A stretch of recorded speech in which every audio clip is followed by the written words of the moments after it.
I do think that it is very important not to forget that society is not only depending on technologies and the knowledge which feeds into new technologies, but that society is indeed depending on a proper continuation, reconstruction, and criticism of its own traditions, because these traditions are the ones who give us a certain orientation of how to understand men in society, men in the world.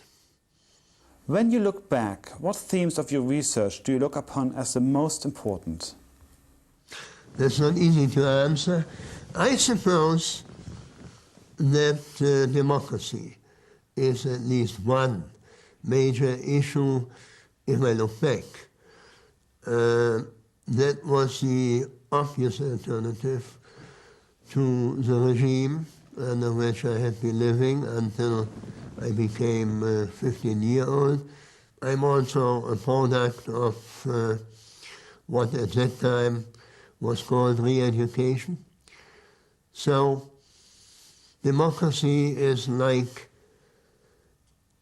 ein roter Faden, a red thread through my work from the beginning until what I'm presently interested in, for instance, in legal philosophy or international law.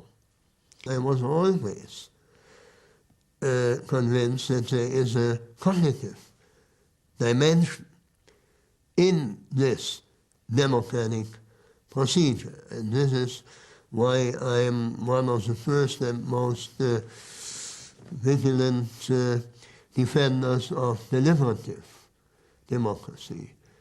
And deliberative democracy obviously leads to the second major issue of my work, communicative rationality. I was always convinced that there is in everyday communicative life, everyday communication, also a kind of push to give reasons, to be more or less reasonable, to give answers to the questions, why did you say that? Why did you do that?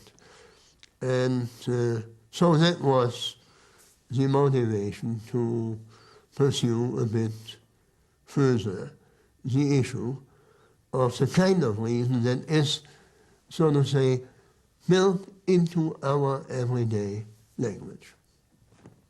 Do you have any further thoughts or reflections on the Holberg Prize Award?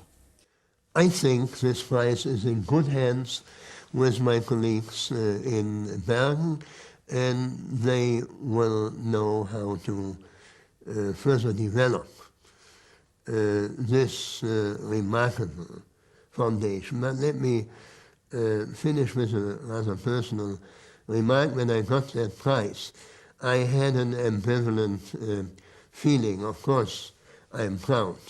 But let me just remind you that I had the opportunity to grow up in post-war Germany within a generation of rather productive sociologists and philosophers. And then you see that I couldn't have probably written any book without being part of a generational discourse in my country, so that I can accept such a prize only if I think that it is also dedicated to a whole